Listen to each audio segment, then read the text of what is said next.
I'm going to show you today how to make an amazing and beautiful tray really simply and make the handles that go with it as well, and how to insert the handles to make life a lot easier for you. I'm making this for my mum. She needs a tray because the weather's starting to get a little bit nicer now and she wants to be able to take her sandwich and her cup of tea out with her into the garden when she has her lunch. So this is going to be done in a few different pours. The first pour I'm going to put on is going to be a clear pour, and I want to use for this the Pure Glossy by Tea Expert. Now, this is a very shallow mould, even though there's quite a lot there, so it doesn't need to be a deep pour for this mould because it's going to be very well spread out, and also it's not deep. I'm also going to pour the handles at the same time as I do this first pour, so these are nice and cured, ready to go. So I've got my resin mixed up and degassed now, and all I need to do is pour a thin layer. I'm pouring it on top of this board. I've put the mould on top of this board because I want to move it to one side in a little while to be able to let it cure up so I can continue working in this area. And I only want a very thin layer of this on here to start with and to let that cure up. Now this Pure Glossy will give a wonderful glossy finish to this, and that's why I've used it. I'm going to spread this out now to allow it to then find its own level and fill all the little bits. Like I said, all I want is a really thin layer. I'm pushing that up to the edge, and if any trap bubbles get in the edges, I can just remove them as I'm going along with this spatula. It's a long while since I've made a tray, so I'm just pushing this up right to these very edges. Now, I'm taking this slow because I want to make sure that I get it an even thickness all the way across. Right there. And then making sure that I've got no bits that I've missed. I can check around these edges now for bubbles and just lift them up if there is any. And then give this about 3 or 4 minutes and then go over it with a long neck lighter to pop any bubbles. Remember, never use a torch. You don't want to be burning this mold, and you don't want to be mounting this mold to your resin. But that's had long enough now. All I got to do is quickly go over this now with a long neck lighter around all the edges and the middle. I never spray it with alcohol. I know a lot of people do. I don't want alcohol fumes in my studio. They are very flammable, as I showed in one of my previous videos a long time ago. But also, you don't want to be breathing that in. I mean, I've got a respirator on, but you want to make sure that you've got no alcohol fumes in your resin room because it's isopropyl alcohol and it's very irritating to the lungs. There we go. So that's thick enough now, and I can move that to one side. And now I can do the handles. So I've got enough resin here left to make the handles with, and I want those to be quite glittery. And I'm going to be using silver glitter in this, a really microfine silver glitter, and I'm going to be using quite a lot, and then give that a good mix in there. And the first thing I'm going to do for this mold is pour a little bit into each one of the posts to make sure that they are fully filled up and I've not got any air trapped in them. Now you can do a little bit of squidgy widgy on those as well, and that'll help. If you pour it here first and let it flow in, you're more likely to get air trapped in there, and you don't want that because it spoils it. There we go. I'm going to give those a little bit of a squidgy widgy, and now I can fill this right up. And there we go. And all I've got to do now is leave this to cure up, the little tray to cure up, and then I can show you what I'm going to be doing next. So this is all nice and cured now, and it's going to give a great layer and a bit of depth. I've got all my tattoos cut out now of what I want to put on here, because I'm not only going to do tattoos,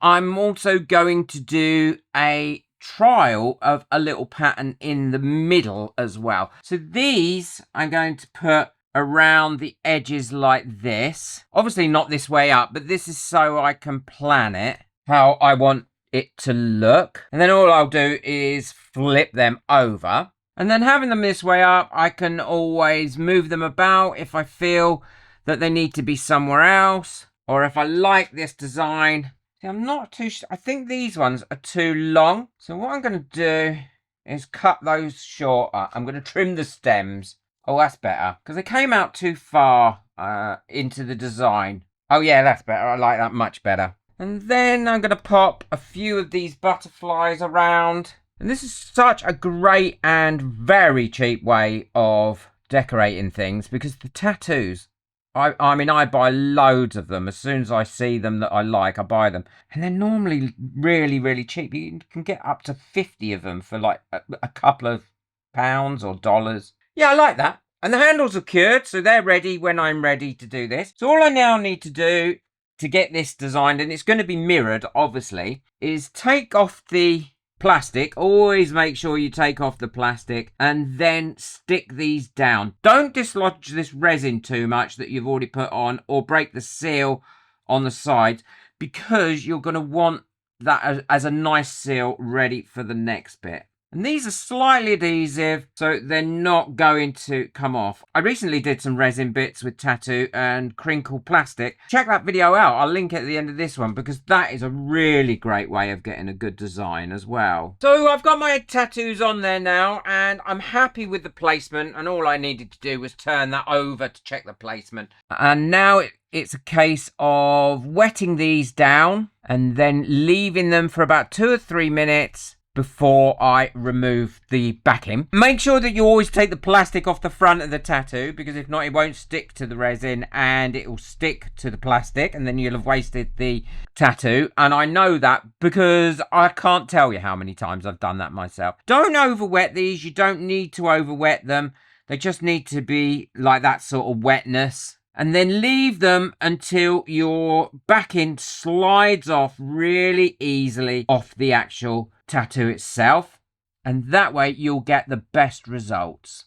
So what I do is I do that. I leave them for about 30 or 40 seconds, which I will have done these ones already. And then I quickly go over them again. We'll wipe that water away anyway, because we want to make sure that these are completely dry before we do the next stage.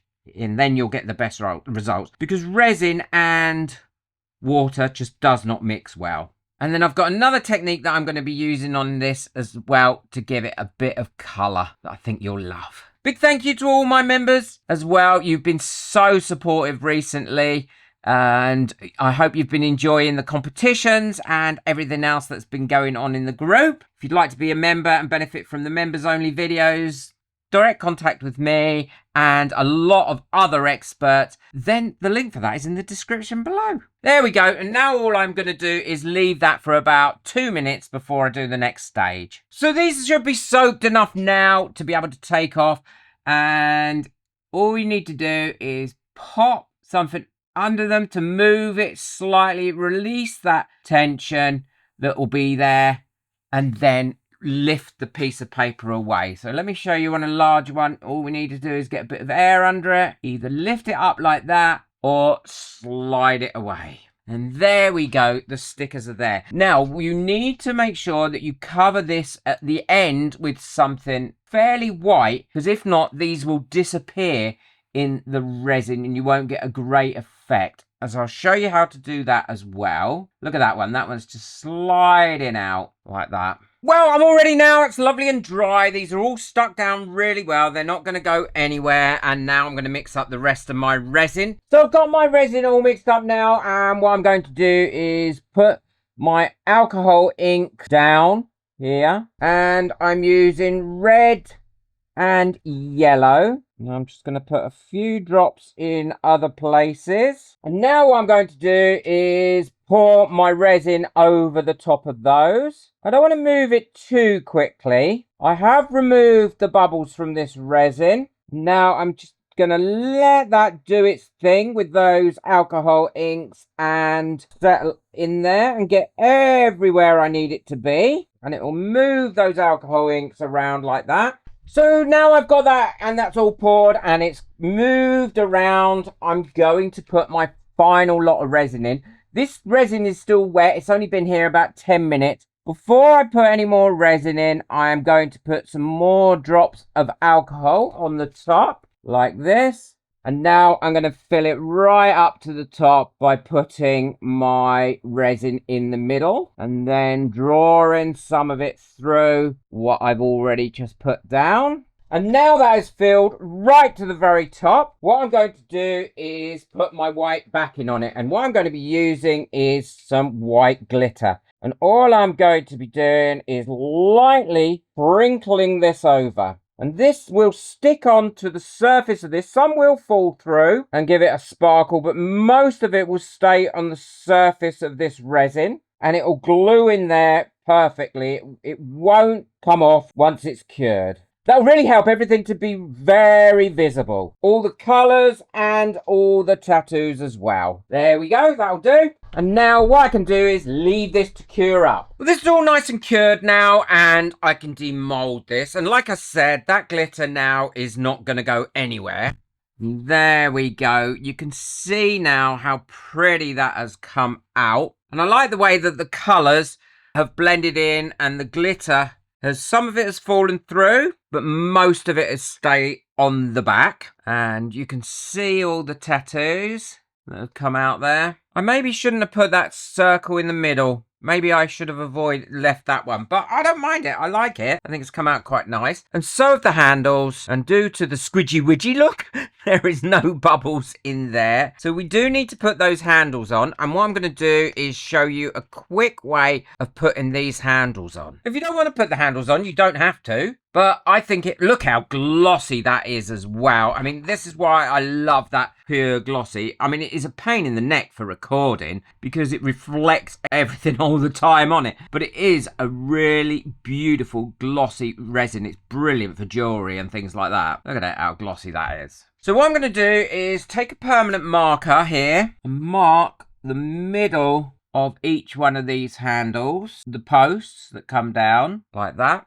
So I've got a mark on here now of where the handles are going to go. And now what I'm going to do is get a drill bit that is just slightly larger than the posts I'm using here. And I'm going to drill into this tray. Now I'm not going to drill all the way through because I don't want it to come all the way through. But what I am going to do is drill in the centre of my little holes that I made, just into it, so they can sit there. And I'm going to do that both sides. And those handles now should fit into those holes like that. Yeah, they do. Perfect. Give that a bit of a clean out. And then on these, what I'm going to do is, now you could do this with a Dremel or something else. Around that edge, I'm just going to cut sort of thin lines. And this is just to give it that bit of extra grip once it gets glued in. I'm not sure if you can see that. I've cut some little notches out. And now I'm going to be using some 5-minute epoxy to glue these handles in with. And the great thing about this is it glues epoxy to epoxy like nobody's business. This stuff is so tough.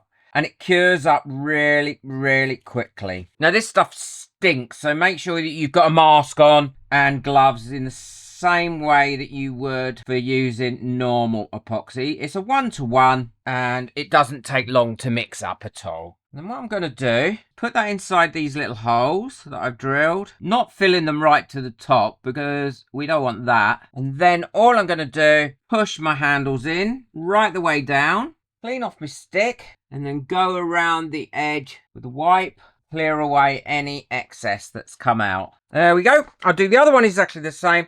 Then I'll leave it for about 10 minutes and that should be fully cured. So this has had 10 minutes now and I realised the blue from my mat was shining through this and not allowing it to look as pretty as it should. The handles are on there now. They're permanently on there. And my mum will be able to carry that in and out really easy. It's not very heavy at all. And look how pretty those colours look now without that blue shining through. And with the flowers being there, they're really delicate. And I like the colour in the middle now where I didn't like it before. So it does look a lot better. So shiny again, it's really difficult to show you without glaring the camera off. My mum's going to love this. So easy for her to use. And really easy to make. Check out the video I've got coming up next. There's another one on how to make a beautiful tray. I think you'll really enjoy this one. It's a very different design. Boot that like button, hit that subscribe button, but most of all, enjoy your resin. Take care. Bye.